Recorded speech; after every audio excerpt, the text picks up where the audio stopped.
for everything that Jetsu tried to accomplish with this game, I feel like they did. I'm Nima, and I want to talk about Rustler. So, Rustler has been released in 2019 and just recently got a port to the Nintendo Switch, and that's where I picked it up. I have seen reviews from this game going from mediocre to bad. I haven't seen very many strong, good reviews for the game, and I feel like there's something that just doesn't feel right about that. Nintendo Life, who I'm not gonna bash, I love them boys, but they called the game a 4 out of 10 and said that it had sloppy, bland missions, clanky controls, with toilet humor. Okay, I agree with some of that. But I wouldn't call the missions bland. There is a mission where you dress up as Death and you run around and scare people. That's hilarious. I'm sorry. I find that funny. Toilet humor, on the other hand, okay. I don't need every game to be highbrow. I don't need most games to be highbrow, let alone a GTA style game set in the medieval. Like, what are they going for? What do they want? What do they expect it to come off like? I don't know, a Game of Thrones kind of, situation. No, it's supposed to be funny, comical, and I think it hits those notes. There's so many redeeming qualities about this game. Now, I will agree with some of the bad things, but we'll get to that. First, I have to say that I picked up the game to do a review on it. I'm still playing the game, and I couldn't stop playing it, really. In my first day or two playing it, I kept going back. I have other games I need to finish. I'm working on this and that and whatever, but I just kept playing it. I admit that you die a lot in the game. It's not an easy game, but that's fine. Like, it's a game. Like, it's not supposed to be easy. And if anyone remembers as GTA 2, China Wars, like, they weren't easy, but they were fun. And that's really what this game accomplishes. Now, you look at the NPCs in the game, for instance. I think it's really cool how they will be throwing trash out their window, or they'll be fighting randomly. They're living their own lives in the game as much as a Nintendo Switch will allow them to. Gardeners or the farmers are gardening and doing their bit. You have a very active life going on in the game. It doesn't ever make you feel like you're isolated or that this is something more than it's not. And you have to remember, this was done by a team of 10 people. And the guys that made this, Jetsu, prior to this, they made the Operator 911 game. I don't know if you remember that game. The game kind of stunk. And it was interesting hearing them talk about doing this game. They said, we were working on that game, and we wanted to do something we liked. And I feel like they brought that in with this. They probably did the Operator 911 style game, and I believe there was another one that they did in that same vein. But they did it for money. They did it for work. Okay, we all do that, right? We all have jobs that we don't like doing, but we have to do it because it pays the bills. And so on the side, they were working on Rustler, and they were finally making a game that they really enjoyed. I don't get a lot of the backlash for this game. The missions in general, the gameplay, I feel is as advertised. It's fun, it's lighthearted. There's so many great references in the game. The game is hilarious. I have to say that. Like, outright, the developers, they took time with the game. I wish they would take a little bit of time in other instances, but we'll get there again. But they took time in, okay, so there's a mission where you need to forge some documents. Well, the guy who's going to forge it for you, he's out of paper. So you have to go to a company by the name of Thunder Mifflin. Any of you fans of The Office, you'll get that. There is an open reference to Monty Python. There's a certain knight you have to fight, and it's just a paper cut. No big deal. Or just a scratch. Sorry, I'm messing up my own reference. It's hilarious, though. There are so many instances like that where the game, you could tell there was a lot of attention to that kind of detail to make it an enjoyable, fun game. And I really feel like they nailed it. And as per, bland missions, again, I have to debate that over and over, because there are going to be those side missions. And I think in a lot of games, it's a rarity when side missions are engaging. Let's be honest. For the most part, it's for you to get money, get experience, maybe get a weapon. But a lot of side missions are just that. They're side missions. They're not anything that's too interesting. And a really great game will bring great side missions. Now, I'm not saying that this game does that, although I will say that beating people up to go to church or scaring people as the Grim Reaper, many of those things that is in Rustler, those are side missions. And they were fun. I'm not going to say they're like great and engaging, and I'm not going to overly swoon over it. But what I am going to say is they were legitimately entertaining, and there are a plenty of side missions in the game. The main story itself follows you as you're trying to become you're trying to enter, I should say, a tournament so you can become nobility, and so you can meet and marry the princess and own the kingdom. That's your whole goal. Obviously it's sidetracked and many things happen in that world. I don't want to give too much away, but I will say that like there's a point where, to give you an idea on game content, there is a point where you dig up a dinosaur and it ultimately leads to you getting an entire prison high, stoned on some sort of plant that you have to burn. And you're tripping out and you're trying to, make your way through that. It's hilarious. And even in that scene, there's about 2 or 3 references that are really funny and really gives a different shape to this game.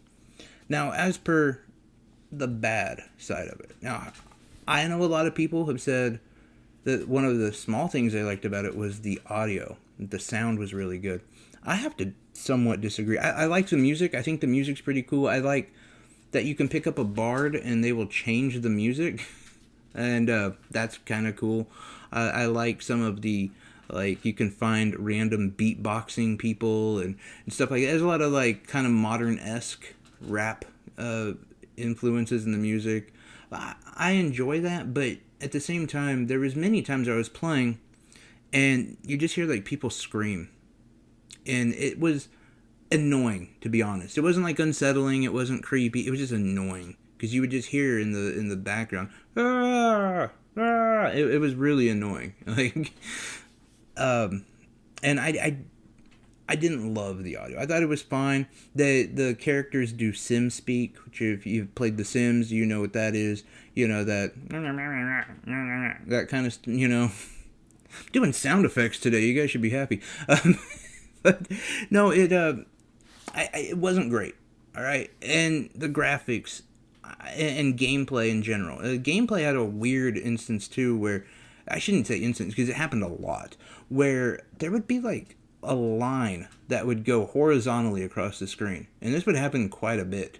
I don't know what that is, and I'm hoping they'll fix that soon, because there again, it doesn't detract from the game, but it's just kind of annoying. And if you're trying to be completely enveloped in this game, it totally ruins that.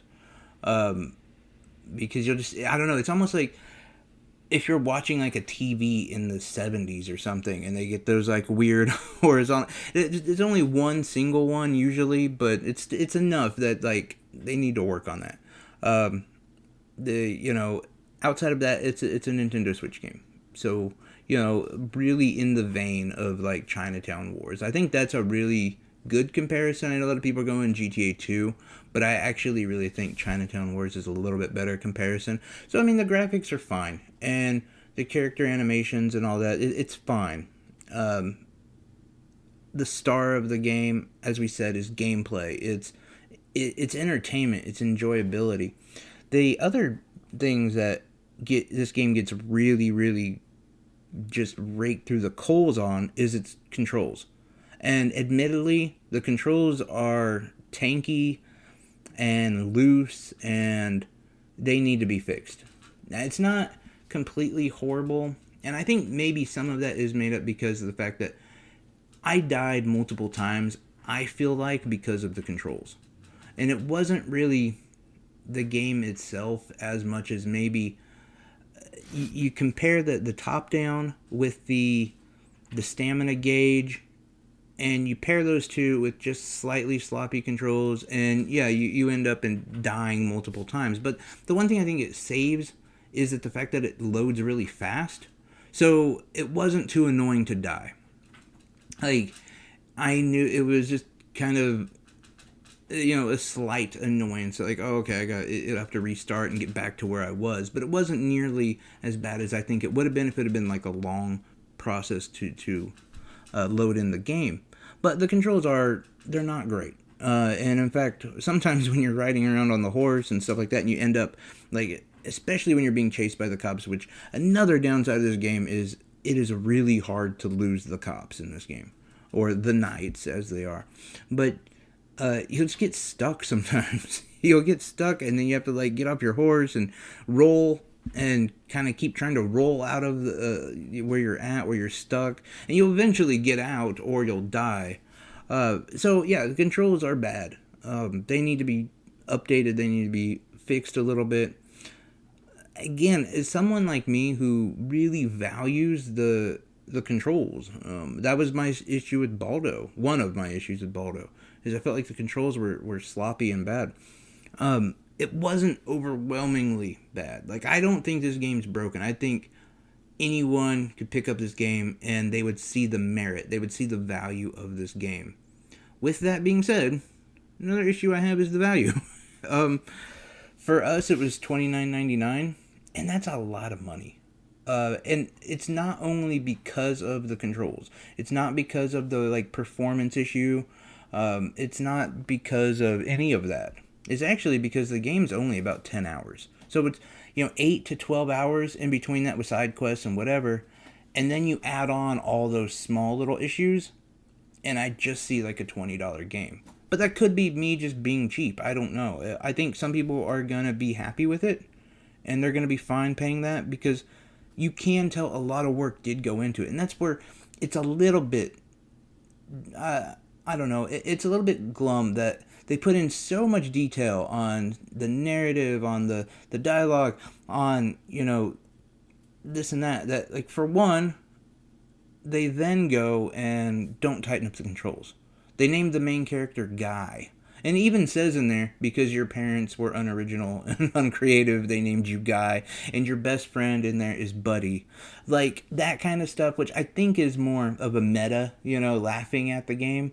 But it does show a little bit of laziness, and I'm just gonna, hint to that control thing, hint to that, like, graphical performance issue, which I don't know if they can fix. I'm not sure. The Nintendo Switch is limiting in a lot of ways, but I feel like they could, because there isn't a lot of other issues. Like, as you're running through, it doesn't take time for, like, the scenery or the environment to load. And there's a lot of games like that where they're big, open-ended, especially on the Switch, and it'll take a while for the environment to load. But anyway, that's my thoughts on it. I really enjoy it. I think it's a great game. I would recommend to pick this game up, but also it's one of those that, like, I would say, like, I feel really comfortable at the $20 price range, right?